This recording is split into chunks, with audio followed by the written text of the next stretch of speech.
Bonsoir Madame, Messieurs, merci d'être avec nous dans ce nouveau numéro de Table Ronde, tout en vous remerciant pour votre participation au tout dernier numéro que nous avons organisé la semaine passée. C'était pratiquement autour de la crise qui a frappé l'Union pour la nation congolaise.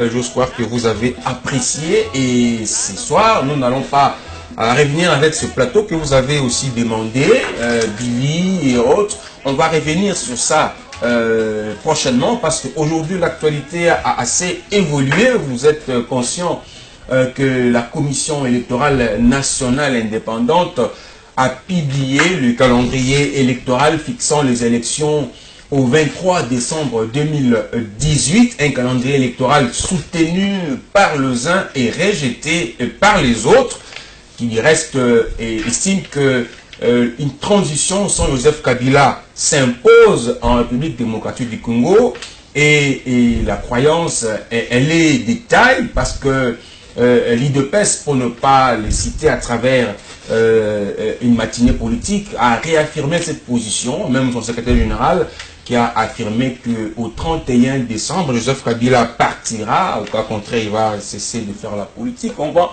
en parler ce soir. Ces calendriers ouvrent la perspective politique à quel schéma, s'il faut qu'on en parle ainsi, et comment la classe politique réagit, comme je l'ai dit, et justifie chacun sa position par rapport à ces calendriers. On en parle ce soir. À ma gauche, professeur Stéphane Ndita. Bonsoir. Bonsoir, John. Président du Parti du Peuple pour le Progrès du Congo. Oui. Autorité morale de la majorité morale et consciente. Vous êtes du centre. Le vrai centre, oui. On parle de vous aussi, un homme des Américains. Pour avoir étudié aux États-Unis, passé un bon moment. Je suis un homme du Congo, un homme de Mayombe, pour être né dans le Mayombe. Alors, vous soutenez les calendriers électoraux, vous pensez qu'on peut faire avec? Oui, moi je pense que nous devons faire la part des choses. Personne ne soutient le calendrier électoral parce qu'il n'y en a pas un. Et la Constitution l'a fixé en 2016, la 5O l'a fixé en 2017, et la CENI vient avec des tractations en 2018 après le 504. Maintenant, la question, que faire pour qu'avec scrupule et sagesse, on n'arrive pas à débattre sur le sexe des anges? Donc nous pensons d'abord les acquis de ces calendriers. Il y en a des acquis. On va en parler ce soir. En face de vous, votre co-débatteur, pour qu'il soit présenté aux téléspectateurs, Maître Peter Kazadi. Bonsoir, Maître. Bonsoir. Il fait longtemps, je crois, 2-3 mois. Oui, on est là. Vous avez été, il faut que je le dise, demandé par la diaspora, surtout, plus de 20 personnes, SMS, qui ont voulu que vous puissiez être avec nous ce soir. Conseiller juridique d'Étienne Tshisekedi. Et votre présence aussi nous fait plaisir, hein, parce qu'on estime qu'on n'est pas, on est plus proche de l'IDPES, ce qui n'est pas vrai. Comment se porte le parti? Le parti se porte très bien. Je suis content que vous m'ayez invité pour donner ma voix aussi sur la situation actuelle du pays. Quant à mon parti, il se porte à merveille. Nous nous préparons pour un assaut final sur la dictature. Vous savez bien que le mandat de M. Kabila avait fini depuis le 19 décembre passé. Dans un accord, un mandat supplémentaire lui a été donné, mais malheureusement pour lui, il a marché sur l'accord. Aujourd'hui, les termes lui accordés par l'accord s'achèvent le 31 décembre. Donc pour nous, c'est une date qui ne sera plus franchie. Une question d'actualité pour fixer l'opinion, ça a fait assez de bruit, surtout sur les réseaux sociaux. La base de l'IDPES ne serait pas d'accord avec la candidature de Katumbi à la présidentielle. De quoi s'agit-il, Maître? Je crois que c'est de l'amalgame. À ce que je sache, M. Katumbi n'est pas de l'IDPES et je ne vois pas que viendrait faire sa candidature au sein de l'IDPES. Ce sont des gens de mauvaise foi qui racontent des choses. Moïse Katumbi a été déclaré autorité morale du G7 et de l'AR. Il est à ce titre-là leur candidat président de la République. À l'IDPES, nous entendons aller au Congrès pour choisir un membre du parti qui sera notre candidat. Alors, vouloir aujourd'hui mêler les noms de Katumbi aux affaires de l'IDPS, je crois que c'est tout simplement de la mauvaise foi et une amalgame de basse classe. Très bien, bonne précision. Mais chez vous, le calendrier, c'est le rejet total. Bien sûr, puisqu'il n'en est pas un. Il n'en est pas un. C'est un document rédigé à la hâte, avec beaucoup de fautes d'orthographe et de dates, avec beaucoup de contradictions par rapport aux opérations. Il y a des opérations qui devaient se faire en amont, on les a mis en aval. Tout ça, ça montre quel est l'état d'esprit des rédacteurs de ces documents qui, en réalité, n'est destiné qu'à distraire l'opinion tant nationale qu'internationale. Mais en soi, il n'y a rien de calendrier. Et ce n'est même pas vous avez exigé ces calendriers, est-ce que ce n'est pas celui-là que vous avez exigé? Ce n'est même pas soutenu par une volonté politique manifeste. Très bien. Nous avons dit à ce stade que Nanga et Kabila sont dans le même panier et qu'ils n'avaient plus rien à proposer au Congo. Leur place, c'est ailleurs que dans les institutions de la République. Tous. Nanga travaille pour Kabila, Kabila soutient Nanga, Kabila ne veut pas quitter le pouvoir, ni par la voie des élections. Nous devons l'aider maintenant à partir même par la force. Professeur Nzita, est-ce que vous comprenez ceux-là qui rejettent ces calendriers? Oui, je comprends. D'ailleurs, je sympathise avec ces gens-là. Est-ce que vous êtes d'accord avec eux? D'accord ou pas, ce n'est pas la question. La question est qu'après 20 ans d'expérience dans la politique congolaise, après avoir vu que ce pays a perdu 6 500 000 Congolais abattus comme ça, et on n'en parlait pas, l'Holocauste des Juifs c'était 5 millions, et après avoir vu que ce pays est devenu les mangeoires de tout autre pays, il y a des groupes rebelles qui naissent le jour au lendemain, eh bien, nous avons choisi la voie de reverse psychology, c'est-à-dire la psychologie de l'inverse. Nous savons très bien que la majorité ou la CENI n'avait aucune intention, quoi qu'il ce soit, d'avoir des élections avant 2020. Nous étions ici dans votre table ici, et quand il y avait un expert qui nous parlait de 2020. J'avais dit que c'est au plus tard le 30 juin 2018, point très barre. Pourquoi? Nous avons vu que juste après la 5 la machine a d'abord usé des dilatoires qui étaient de permettre qu'on n'ait pas à commencer. On a commencé un retard de 5 mois plus, et finalement on a fractionné les rassemblements, que vous avez une branche là-bas, finalement vous avez un gouvernement qui n'est peut-être pas celui qu'on pensait avoir avec les accords. Maintenant, allons-nous commencer à discuter des choses qui n'auront pas de réponse? La sagesse dit que non. Nous allons les prendre à mot. D'abord, je félicite la sagesse du gouvernement américain d'avoir compris que celui-ci, c'est le pays de Kasavubu. L'erreur était commise quand Kasavubu a violé la Constitution, de permettre que Mobutu prenne le pouvoir. C'était les Américains, pourquoi? Avoir usé la sagesse. Je viens, John, suivez-moi un peu. Alors, c'est que s'il fallait appuyer qu'il y ait les Oumela, serait une grande erreur parce qu'on ne peut pas continuer à violer la Constitution. Ils ont demandé qu'il y ait élection et ils pensent qu'au mois de juin 2018. Et puis, ils comprennent que ça, c'est le pays de Lumumba. Et les gens actuellement au pouvoir, c'est les descendants de la tendance lumumbiste. Ils risquent de se voir persécutés et croire que voilà, on les a persécutés.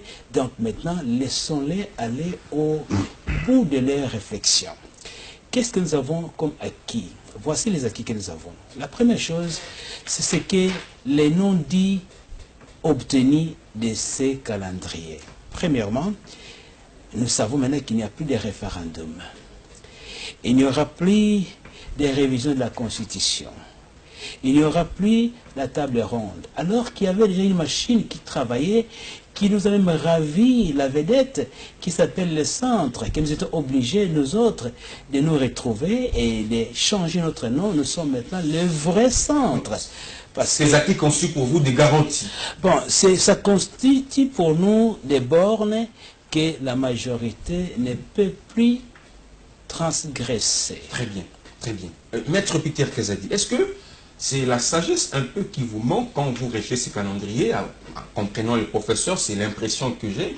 Et il vous a rappelé les acquis de ces calendriers, trois choses, pas de référendum, pas de révision de la Constitution, pas de dialogue, j'ajoute même pas de troisième mandat pour, de plus pour Joseph Kabila. Est-ce que cela ne suffit pas pour que vous puissiez revoir votre position? Vous savez, ce qui est aujourd'hui cité comme les acquis, c'est nous qui les avons obtenus. C'est le rassemblement qui a obtenu les principes clairement consignés dans l'accord, qui ne doit pas avoir les référendums.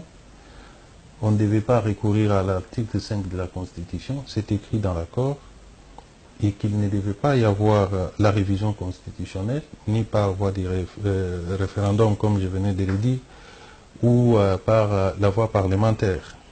Nous avons aussi écrit en noir sur blanc que Kabila ne devait plus briguer le troisième mandat. C'est nous, c'est le rassemblement qui a imposé ces principes dans la Constitution. C'est la sagesse des rassemblements. Mais une chose est de consigner des écrits dans un document, une autre est de les exécuter. C'est depuis le 31 décembre 2016 que nous avons signé cet accord. Aujourd'hui, presque une année après, M. Kabila n'est arrivé à mettre en exécution aucune des dispositions de cet accord. Je m'en viens encore, je voudrais encore rentrer plus loin pour nous référer à la Constitution. Vous savez, cette Constitution a été votée massivement par le peuple congolais et que M. Kabila avait pris l'engagement de la respecter et de la faire respecter. Mais voyez, depuis qu'il a été investi, combien de fois il a eu à violer cette Constitution, lui et sa majorité, avec sa CNI. Cette CNI ne respecte pas la Constitution. Elle ne respecte pas les arrêts de la Cour constitutionnelle. Elle ne respecte rien. Ni le peuple congolais, Nanga se comporte en potentat, agissant comme son mentor, M. Joseph Kabila.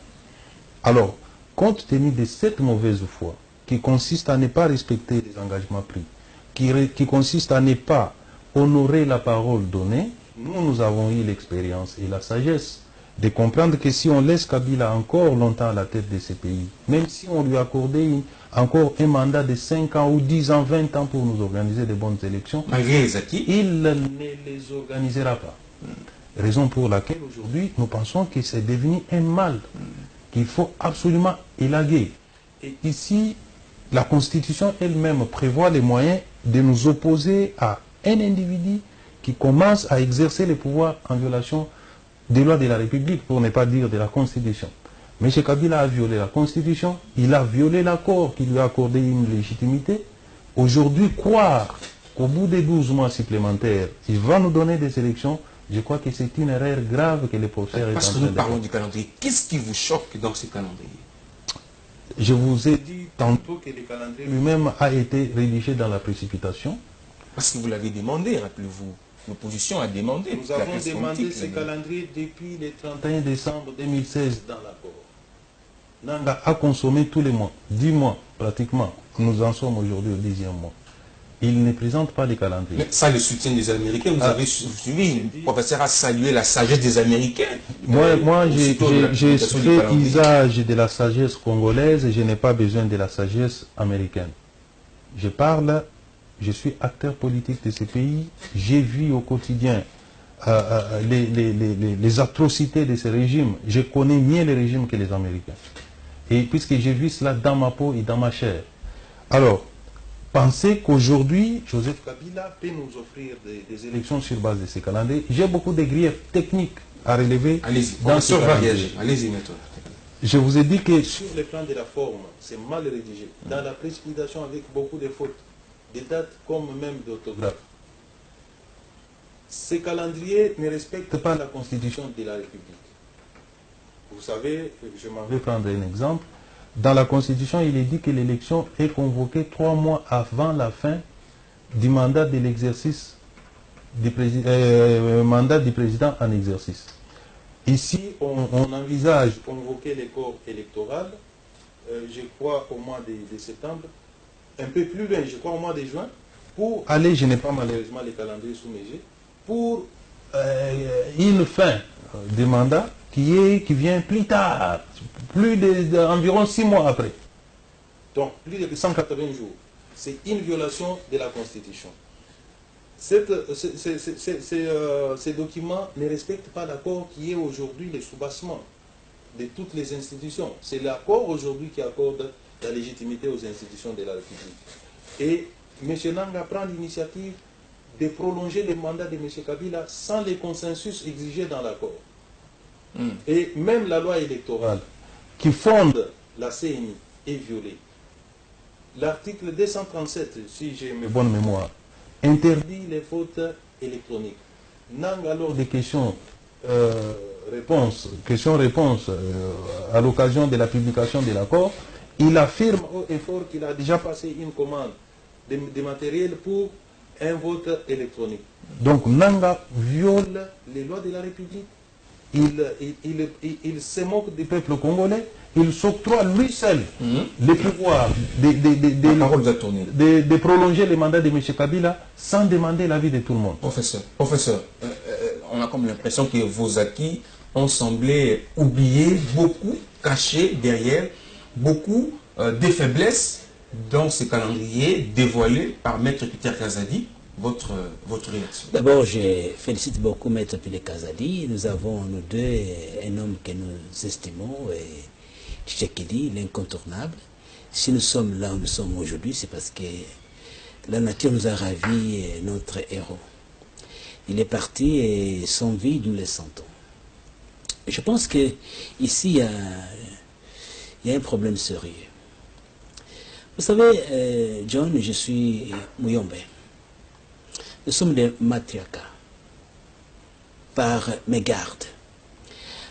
Pourquoi? Parce qu'il y avait, pour nous, il y avait une tradition. Pour devenir le succès de son père, il fallait tuer un singe. Et quand tu tues le singe, quand papa est en train de mourir, tu lui donnes le cœur du singe.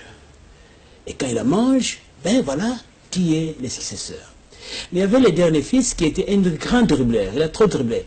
Le singe était là, et le singe grimpait l'arbre, et lui, on dansait, on dansait. Quand le singe est très haut là-bas, il a jeté la pierre, et bien, le singe a eu la pierre dans la tête, le singe est tombé, et tout est cassé, même pas le cœur.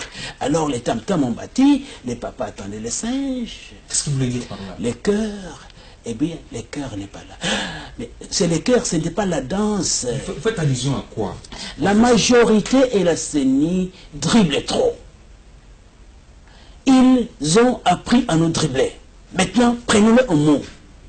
Je pense que maintenant, ils ont tellement trop dribblé qu'ils ont oublié le jeu qu'il fallait marquer. Mais prendre la majorité au mot consiste à quoi, selon vous?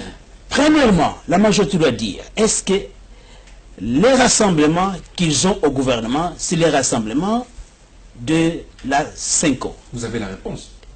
Personne ne connaît la réponse, ils vont nous le dire. Parce qu'il y a ceux qui réclament toujours qu'on respecte les accords du 31 décembre.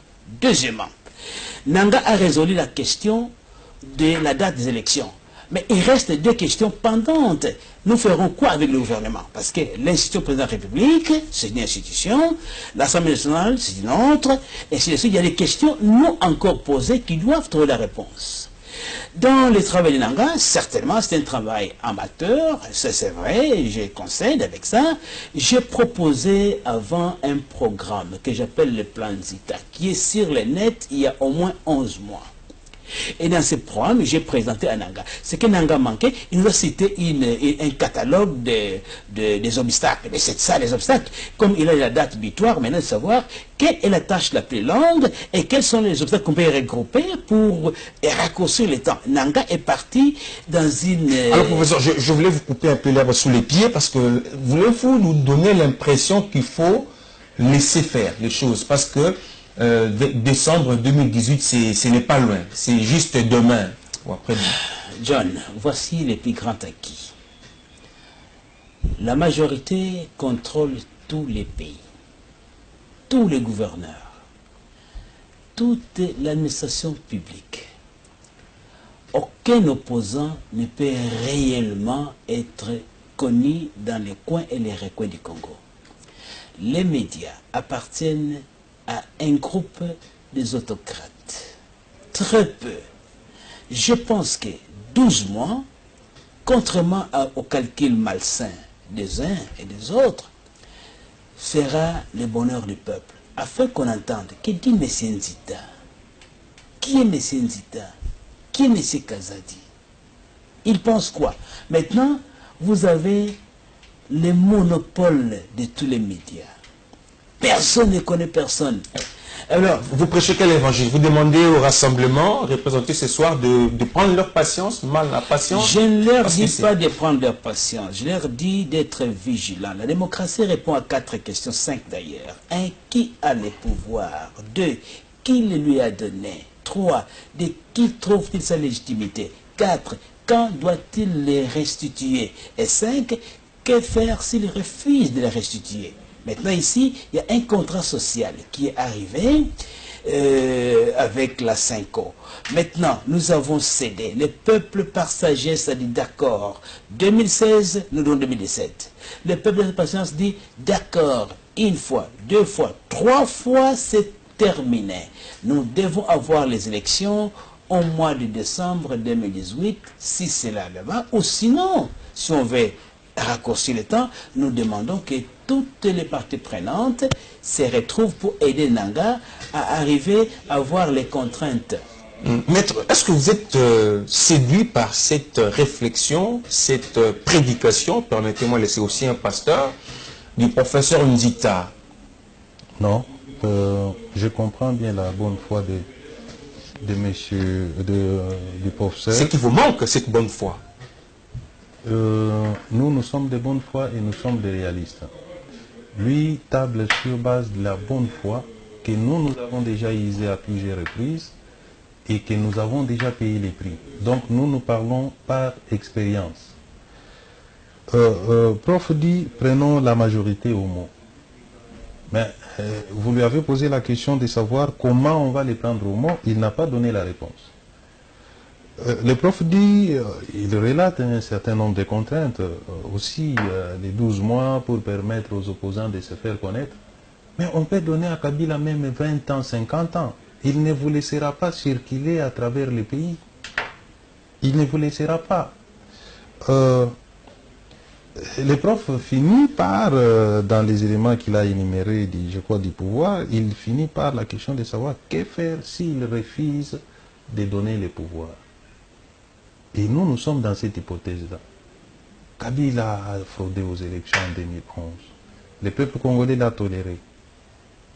Nous sommes allés au dialogue. On lui a encore conféré une autre légitimité de 12 mois. Mais il refuse de rendre le pouvoir au peuple. Il refuse que le peuple aille aux élections pour se choisir des nouveaux. On vous a dit en 2018, les profs vous disent que ce n'est pas loin. Aujourd'hui, la question réelle qu'il faut se poser, parce que Kabila refuse de rendre le pouvoir au peuple, que faut-il faire? La réponse est immédiatement dans la Constitution. Il faut lui opposer une résistance. La transition sans Kabila, c'est ça la solution? Le peuple doit user de l'article 64 de la Constitution pour arracher sa souveraineté confisquée par Joseph Kabila. Et nous sommes de plein pied dans cette logique-là, de vouloir aider le peuple à récupérer son pouvoir conformément à la Constitution. Je vous dis, cher prof, que Joseph Kabila n'agit pas de bonne foi.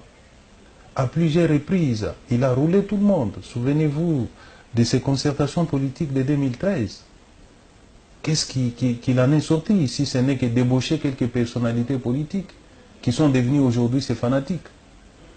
Ils sont allés le 18 octobre, ils ont signé un accord au Kanchachi. Qu'est-ce que ça a donné?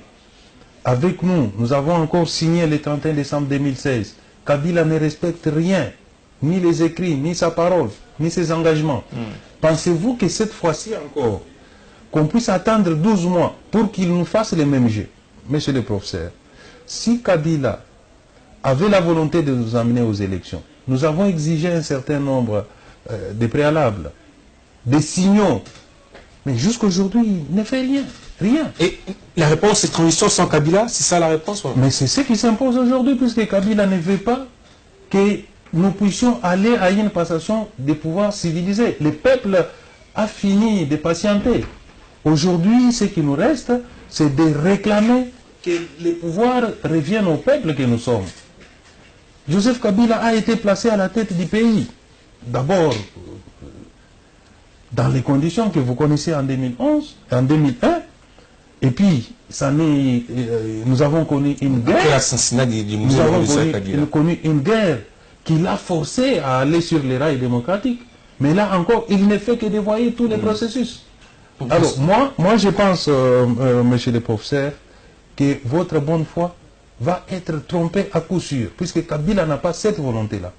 Il n'a pas la volonté de nous amener aux élections, il n'a pas la volonté de développer ces pays. Et on peut même se demander s'il a encore des intérêts dans ces pays. Puisque tous les actes qu'il pose quotidiennement montrent qu'il n'aime pas les pays, qu'il n'aime pas les peuples congolais. Professeur, transition sans Joseph Kabila. Moi, je pense que je voudrais quand même appeler quelque chose. Je reviens. Nous sommes en train d'être séduits par la violence, de part et d'autre. Vous avez des rives dangereuses qui risquent de détruire les paix que nous avons préservés. Ces pays a trop perdu. Le problème n'est pas uniquement Kabila. Le président Kabila n'est pas le seul acteur. On ne peut pas battre un tam-tam avec un seul doigt. Le problème, c'est les débauchages, les caméléons dans l'opposition. Les gens qui hier avaient encouragé les enfants d'aller dans la rue, de prendre des pierres. Aujourd'hui, quand ils ont des jeeps, mais écoutez, ils ont changé le langage. C'est cette hypocrisie politique, cette immoralité politique qui est dans l'opposition. Et alors, on nous dit, Yébéla. Mais leurs enfants maintenant sont où quand les gens n'ont pas... Écoutez, Peter, vous savez, si vous allez maintenant à cette minute à mon université, c'est la 14e rue, le quartier industriel, le numéro 7, vous allez voir qu'on a mis des policiers là-bas. Ça fait 90 jours où le gouvernement est incapable de voir que ces gens sont illégaux là-bas. Mais nous sommes dans un système où chacun a rendu les pays comme sa boutique. Il n'y a pas quelqu'un de plus enchanté de ces pays que moi. Mais je ne pense pas que aller par la violence, c'est le moyen. L'opposition a déçu, selon vous. Les politiciens congolais ont déçu. Ils ont aidé. Il y a trop de gens qui sont des prostituées politiques. Pour eux, tous les jeux politiques, c'est seulement s'il va avoir une jeep, s'il va avoir un poste, il va devenir un ministre. Donc la question devient maintenant, qu'allions-nous faire de ce gouvernement après le 31 décembre 2018? On vous dit c'est une transition sans Kabila, la réponse est claire. Non, nous pensons que là-bas, l'Institut président de la République, la Constitution demande qu'à la fin du mandat du chef de l'État, que ce soit un mandat extrapolé comme celui-ci, eh bien, le chef de l'État deviendra un sénateur à vie. On ne peut pas demander une chose de son contraire. Donc nous pensons, nous autres, que on ne peut même pas penser une seconde qu'on peut avoir une transition Kabila. C'est des fantasmes. Dans la vraie vie, c'est impossible. Pourquoi? Parce que, écoutez, nous avons d'abord, le gouvernement détient toute la puissance de la nation régalienne, la police, l'armée, la sécurité, l'administration, et contrôle les parquets. C'est une utopie. Donc c'est un rêve qui deviendra un cauchemar. Le Congo n'est pas encore les petits pays qu'on trouve à gauche, à droite, non même pas c'est pas Ouagadougou, Kinshasa, c'est ça. Donc je pense que n'amenons pas ce peuple à la violence. J'appelle ce peuple plutôt à 4 choses. 1, d'être alerte. 2, être vigilant. 3, être exigeant. Et 4, ne plus accepter l'inacceptable. Donc, on ne peut plus avoir un autre délai après les 3 délais, 3 rendez-vous manqués. On ne peut pas avoir un autre manqué. Élection obligatoirement à la date que nous sommes obligés d'accepter par modestie et par amour de cette nation, parce qu'on n'a plus un seul enfant à perdre. Très bien. Maître Peter Kazadi, je reprends le mot, c'est fort, mais accepter, souffrir de l'écouter. Un fantasme, un rêve qui deviendra un cauchemar. Transition sans Joseph Kabila, qu'en dites-vous? Vous savez, lorsque Mobutu régnait dans ces pays, c'était un fantasme, un rêve qui était considéré comme un cauchemar, que de dire à haute voix qu'il fallait que l'on passe ça du parti unique au multipartisme. Et il y a des Congolais courageux, des Aïrois, qui avaient fait ces rêves. Et aujourd'hui, moi et les professeurs, nous parlons aussi librement. Je crois que tous ceux qui ont envisagé des grands changements dans le monde sont passés toujours par des rêves. Ils en ont souffert dans leur chair. Je ne vais pas les citer ici, on en connaît plusieurs. Et je pense que ces rêves-là méritent d'être vécus. Et notre rêve aujourd'hui, nous pensons avec conviction qu'aujourd'hui, le mal du Congo, c'est Joseph Kabila. Et que si le Congo peut changer, espérer changer, Joseph Kabila, qui a fini tout son mandat constitutionnel, doit partir. Il y a des manières pour lui de partir. Nous lui avons offert la possibilité de partir par la voie des élections, il a refusé. Il reste une autre possibilité, c'est que le peuple congolais s'ise de l'article 64 de la Constitution pour s'opposer à... Avez-vous le moyen et le ressource humaine pour... J'ai trouvé dans les propos du professeur des choses que je considère comme un mépris du peuple congolais. Il a pratiquement insulté les Congolais qu'il refuse de comparer à d'autres peuples qui se sont libérés, notamment les peuples de Burkina Faso, notamment les peuples de Burkina Faso, qui a eu à se défaire d'une dictature la plus sanguinaire, l'une des dictatures sanguinaires de l'Afrique. Ce peuple-là est beaucoup plus spécial que nous. C'est d'après ce que j'entends de vous. Voulez-vous dire, monsieur le professeur, qu'au Burkina Faso, en Tunisie, aujourd'hui, au Togo, il n'y a pas de puissance publique, il n'y a pas d'armée, il n'y a pas de sécurité. Et ce peuple-là qui réclame sa liberté, lui est beaucoup plus spécial que le peuple congolais qui doit s'agenouiller, se coucher par terre, puisqu'il y a un Kabila devant nous, Joseph Kabila avec son armée. Mais vous oubliez que ceux qui font partie de cette armée sont aussi des Congolais. Ils souffrent comme nous, et peut-être plus pire que nous. Ceux qui sont dans la police, ce sont des Congolais qui souffrent, qui subissent les mêmes atrocités que nous. Personne dans ces pays n'est content. Pourquoi alors nous ne pouvons pas, nous, dire que c'est ça le pays que le Dieu Tout-Puissant nous a donné et que c'est notre destin commun qui est en mal aujourd'hui, l'avenir de nos enfants. Moi, j'ai grandi dans la dictature mobutiste. J'ai aujourd'hui des grands-enfants qui souffrent plus atrocement que ce que moi j'ai vécu durant toute mon enfance.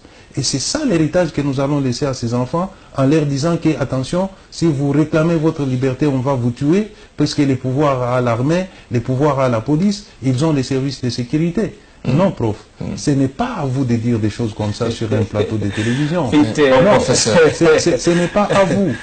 Si vous ne vous sentez pas à mesure de mener ce combat, prof, moi je demanderai que vous puissiez vous taire et que les Congolais qui sont plus courageux s'engagent dans les combats, puisque c'est un combat qui vaut la peine. Professeur, on vous invite au silence, à vous taire. Je pense que mon frère Peter a raison de s'énerver, mais il ne connaît pas mes Zita. Le 17 mai 1995, à National Press Club, Kambout est fort. C'est M. Nzita qui, devant la presse nationale et internationale, vous pouvez voir ça à l'internet, parce que la vidéo est encore là. J'ai dit, Mobutu doit partir, ça fera 2 ans d'aujourd'hui. Et nous sommes en train de compter son départ. Et j'ai dit aussi que si nous allons faire moins que ça, si nous n'allons pas être aidés, il y aura des gens qui vont venir en profiter. Les Congolais seront pire que les Rwandais. On ne m'a pas entendu et nous avons 6 500 000 Congolais morts. Quand le président Tshisekedi va donner un discours que vous entendez à un tour ou un demi-tour, Il répondait à une lettre personnelle de Senzita qui lui a été remise personnellement par le canal de ses collaborateurs. Quand je demandais, et je suis pas de la Cour suprême de justice, pour contester les élections de 2011, je pensais qu'il fallait, j'étais le seul à me défendre devant la Cour suprême de justice en disant qu'il fallait, que c'était mathématiquement impossible de voir des élections et ça allait être une erreur pour l'opposition d'y aller. Et je suis parti, moi, mes syndicats, à la Cour suprême de justice, défendre la nation. Et quand je suis ici, je suis dérangé par tout ce qui est pouvoir de ces pays. Qu'est-ce qui fait qu'aujourd'hui, vous semblez être incapable, selon M. Kazadi, d'utiliser la même force? Mais quand je suis là-bas, je suis en train de voir qu'on a affaire à un adversaire qui a utilisé toute sa force et maintenant il est épuisé. Il est parti très haut, il ne reste plus rien qui est tombé en bas. Donc, ça ne sert à rien de les poursuivre. Je connais que le moteur qu'il a n'a pas suffisamment d'essence pour arriver là où il va. J'attends qu'il arrive à la fin de son essence. Nous savons que maintenant, la CENI ne peut pas nous donner d'autre chose que nous donner les élections aujourd'hui. Nous savons qu'aujourd'hui, il n'y aura pas autre négociation que ces contrats sociaux que nous avons, qu'il y aura élection point très barre. Et nous savons qu'aujourd'hui, nous ne pouvons pas compter sur cette classe politique, excusez-moi, immature et maladroite et malsaine et hypocrite qui a trahi ce peuple. S'il y a quelqu'un qui doit se taire, écoutez, ce n'est pas à moi de citer les gens pour les donner la popularité, je ne peux pas le faire. Écoutez, je suis très fâché contre ça. Mais je pense que le peuple comprend que si trahison il y a, eh bien, il y en a eu dans les camps de tous ceux qui sont des ténors de l'opposition. Et c'est pourquoi nous autres, dans la majorité morale et consciente, on dit que cette terre n'est pas, le Congo n'est pas le pays des inconscients, impossible. Donc nous disons, Ewumela et Yebela sont des extrêmes. On ne dirige pas par les extrêmes. Nous disons au peuple congolais, battez-la.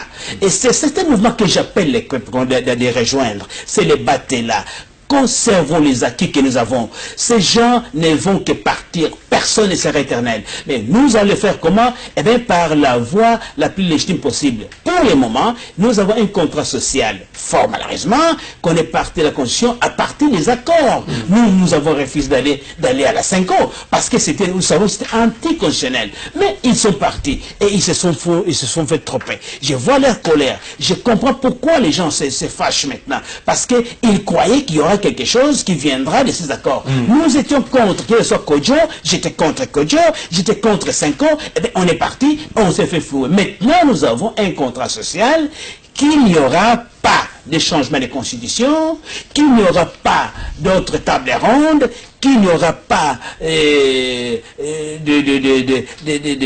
référendum et qu'il y aura uniquement élection. Il reste 3 questions à répondre. Qu'allons-nous faire avec ce gouvernement qui a perdu son temps? Si on parle du président Kabila, mais nous avons oublié le Sénat. Le Sénat a dépassé son temps, mon Dieu.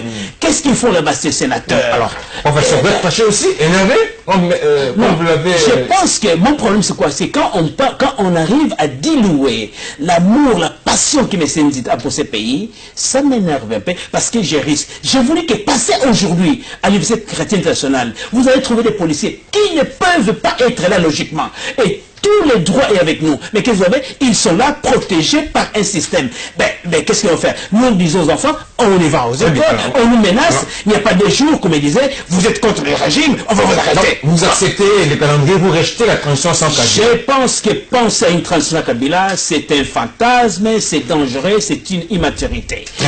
Et penser qu'il y aura encore, et je pense qu'il n'y a pas de transition, je pense que nous optons pour une chose, et retenez bien les John, je ne pense pas qu'il y ait transition. On doit avoir une autorité nationale de transition, une organisation sentinelle qui n'aura pour mission que d'aller aux élections. Kabila, le président Kabila, s'il reste président, ça c'est pas mon problème, mais le problème c'est que c'est le directoire qui doit les décider. Donc j'en appelle aux églises, comme le prévoit l'accord, les églises, les chefs coutumiers, et les jeunes et les femmes qui sont oubliés, de rejoindre aussi les bateaux. Très bien. Voilà ce que moi je pense. Très bien. Maître Peter Kazadi, est-ce que, comme le dit le professeur, il faudrait penser plutôt au sort de l'actuel gouvernement Parce qu'il faut gérer quand même un centre comme ça, l'option a été levée à la Senco. Vous savez, j'ai du mal à situer les professeurs que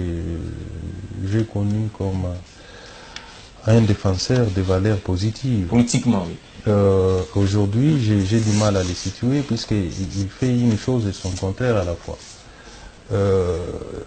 Il dit que nous devons aller avec Kabila jusqu'au bout, en même temps, il tire dans le sens opposé pour dire mais pourquoi seulement Kabila? Il y a aussi le Sénat. Alors je ne sais pas me situer. Mais j'aimerais dire au professeur que attendre que Kabila descende, comme vous l'avez dit, que les carburants s'épuisent, c'est un rêve, comme vous le dites. Un rêve qui peut facilement équivaloir aussi à une utopie, puisque Kabila n'est pas prêt à descendre comme vous le croyez. Il ne descendra pas. Lui, il est en train de voler très haut. Vous, dans votre croyance, dans votre bonne foi, comme vous dites bien, vous êtes chrétien, tous les chrétiens, nous espérons toujours à un retour du Christ, mais qui tarde. Alors, dites au peuple congolais de rentrer dans leur maison, de se mettre à prier jusqu'à ce que Kabila descendra. Mais à ce que je sache, lui n'a pas la volonté de descendre comme vous le voulez. Et vous dites, votre slogan c'est bâti. Conservons. Qu'est-ce qu'on va conserver puisque le pays est en train de s'envoler? Tout est en train d'être pillé, volé. Nos femmes sont violées. Nos frères et sœurs sont tués, massacrés. Prof, qu'est-ce que vous allez consacrer au combat de la ligne? Vous allez conserver quoi? Quand tout le pays sera exterminé à cause de cette misère imposée. Mais on vous reproche l'honnêteté, le manque de confiance, la déception dont vous faites montre à tout moment à cette opposition. Malhonnête. Est-ce celui qui va chercher la prostituée ou la prostituée qui est dans son coin et qui attend un client venir? Je ne sais pas. De ce cas qui est prostituée. Ah, mais c'est à vous de répondre. Ah bah, c'est lui qui quitte sa maison, son couple, il va dans un coin où est situé les prostituées, il lui taxe et dites-moi, entre les deux, qui est prostitué? Je pense que le problème, ce sont ces gens qui veulent être ministres, vice-ministres.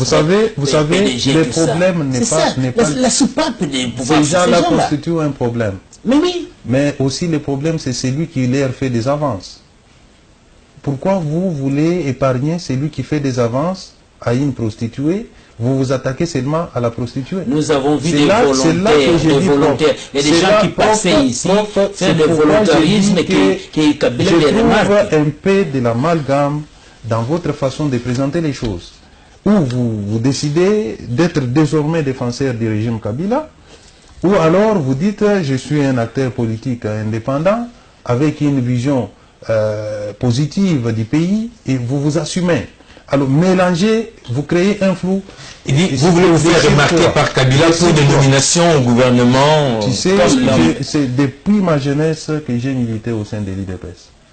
J'ai combattu sous Mobutu, j'ai combattu sous Laurent Désiré Kabila et je continue à combattre aujourd'hui. Je n'ai pas besoin de me faire remarquer pour être nommé demain. Vous savez, aujourd'hui, celui qui est à la primature, c'est un très proche à moi. Et que si j'avais l'envie d'avoir aussi l'espace pour diriger ce pays, j'allais les suivre. Donc ce n'est pas aujourd'hui que je vais changer. Alors, monsieur le professeur, vous avez dit, vous vantez les acquis du rassemblement. On ne changera pas la constitution, il y a ce que vous appelez le pacte social. Mais vous oubliez de citer que c'est le rassemblement qui a obtenu ça. Et que c'est le même rassemblement qui vous dit que, cher prof, malgré ces acquis, l'homme en face de nous n'est pas de bonne foi. Pourquoi vous vous accrochez à ce que nous avons acquis par la force de notre combat? Et vous voulez aujourd'hui nous faire croire que l'homme qui a fait que ce pacte social ne soit pas appliqué bientôt 12 mois, peut encore être à même de mettre ça en application. Non, prof, assumez-vous. Ou vous dites au peuple congolais que vous êtes les défenseurs acharnés du régime. Non, le pouvoir lui-même c'est un caméléon aussi. Ou alors vous êtes du côté du peuple congolais, nous menons tous les mêmes hommes. Un caméléon aussi. Voilà. Ce qui est vrai que... Mais je vais vous répondre. Est-ce que le sort du gouvernement Tshibala vous intéresse? Ce gouvernement pour nous n'existe pas. C'est une histoire que C'est la M. réponse. Joseph Kabila, Moi, je pense que M. Joseph Kabila a confectionné. Ça nous importe que ce gouvernement. Aujourd'hui, on parle de l'application intégrale de l'accord. M. Kabila a tout saboté pour nous. Aujourd'hui, M. Kabila ne respecte ni la Constitution ni l'accord. Nous sommes dans une situation de fait. Très bien. bon, ce qui est sûr qu'au jeunes, je dis que Peter, c'est quelqu'un que je regarde de très longtemps. Il est parmi les Congolais qui ont préservé leur conscience. Je vous félicite. Mais permettez que nous ayons une divergence qui est simple. Je pense qu'après 25 ans de politique au Congo, et si vous me lisez ce que je disais en 90, et lisez ça aujourd'hui, c'est la même chose, je ne change pas. Donc je ne crois pas aux politiques congolais parce qu'il y a trop de débauches. Celui qui fait les avances au Congo, ce n'est pas le président. Ce sont les fils de Bicheron qui veulent devenir ministres. La prostituée, la fameuse prostituée. Mais oui, c'est ceux qui font ces avances-là. Mais nous le voyons dans la télévision, dans les émissions. Quand ils commencent à chanter, à crier, et puis on les remarque, et puis les ministres, même... Mais il n'y a pas un prostitué ici quand même. Même s'il n'est pas qualifié, souvent non pas qualifiés, ils sont là parce qu'ils ont fait beaucoup de chants. Donc nous avons ces problèmes-là, ce qui fait que nous avons la cacistocratie, les gens les plus mauvais commencent à tout diriger. Bon, ça c'est notre parenthèse. Mais je pense que j'appelle au peuple que personne ne puisse nous donner la sélection à la violence. Les deux extrêmes, les Yebela et les Oumela, ont tort. Les moyens de diriger, c'est toujours par les consensus. Qui rentre à la maison, continuer de prier, comme l'a dit Maître Kazazi. J'ai demandé qu'on puisse être éveillé, qu'on puisse être vigilant, qu'on puisse être exigeant et qu'on continue la vie. Je vous dis, allez aujourd'hui, c'est la 14e rue. On m'a mis des militaires, des policiers armés alors qu'ils n'ont aucun droit là-bas. Et toutes leurs sont bafouées. Et personne ne peut me défendre. Je dis pas de problème. Nous comptons voir les cours parce que nous sommes dans la droiture. Je connais ce régime. Il fait le mal. Les biens que j'ai amenés, 16 conduits de 40 pieds, l'on a à voler. L'on a à voler. Et quand vous allez dans la justice, vous me donnez raison ici. On dit non, c'est pas vous. Vous allez là-bas, non, c'est pas vous. On vous fait tourner en yo-yo, en idiot. Je comprends ce régime des prédateurs. Mais ce n'est pas ça le problème. La question est que comment nous pouvons atterrir en douceur. C'est la sagesse qu'il nous faut maintenant. Je demande que le peuple agisse avec sagesse et scrupule parce que quand vous voyez un fou qui a une machette et qui veut taper, n'allez pas les provoquer. Pour le moment, je pense que le fou est dans les camps des politiciens qui veulent devenir demain ministres. Très bien. On va prendre quand même la réaction de la communauté, je voulais dire, niveau international, la réaction après la publication de ces calendriers, les États-Unis, la France, la MONUSCO, l'Union africaine. Maître Kazadi, je sais que le rassemblement a mené assez de lobbying à ces États et à différentes structures. Avez-vous l'impression que ils vous ont tourné les dos en approuvant ces calendriers? Non. D'abord, je voudrais revenir sur ce que le prof venait de dire. Il insiste beaucoup sur les politiciens qui veulent devenir ministres. Je ne sais pas dans quel sens il prend ça. Notre combat, nous. Pas le vôtre. Ceux qui sont là maintenant. Regardez. Au niveau des voyez vos amis où sont-ils? Au niveau des l'IDPS, nous avons mené ce combat. Plusieurs offres nous ont été offertes. Vous êtes parmi les rares. Et je vous félicite. Jamais nous nous sommes prostitués, abandonné la bonne cause pour aller Chibala, il était de l'IDPS. Pour servir. Chibala était de l'IDPS. Il ne faut pas confondre l'individu et les partis. Badi Banga aussi était de l'IDPS. Je dis bien, ne confondez pas un individu et les partis. Chacun de nous a un parcours, chacun de nous a une histoire. Les deux que vous me citez n'ont rien de plus que je ne dispose pas. Intellectuellement, je suis assez outillé pour aussi faire ce qu'ils font. Mais j'ai refusé de le faire parce que je crois à un idéal. Et cet idéal-là, c'est un état de droit, un état d'équité, où les Congolais seront tous à l'aise. Aujourd'hui, tout ce que vous me citez n'ont eu qu'à améliorer leur propre vie. Ils ont eu l'argent, ils ont construit des maisons, Et pour certains, ils se sont tapés des femmes, plusieurs femmes de gauche à droite, mais le peuple congolais, lui, est resté souffrant. L'attitude internationale. Malade. Les professeurs parlent de la violence. Nous ne sommes pas là pour prôner la violence, chers professeurs. Nous voulons tout simplement que nos droits soient respectés, que les droits du Congolais soient respectés. Nous sommes victimes de la violence. Je vous ai démontré qu'au pays, on tue à l'Est. On tue chaque jour à Béni. On tue chaque jour à Butembo. Dans les Kasaï, on tue nos compatriotes. Ce sont là des violences qu'on est en train de nous administrer. On nous violente à chaque minute. Ici à Kinshasa, aller dans les coins de Victoire, Rompongaba, il y a des hommes en civil qui nous harcèlent, qui nous violentent.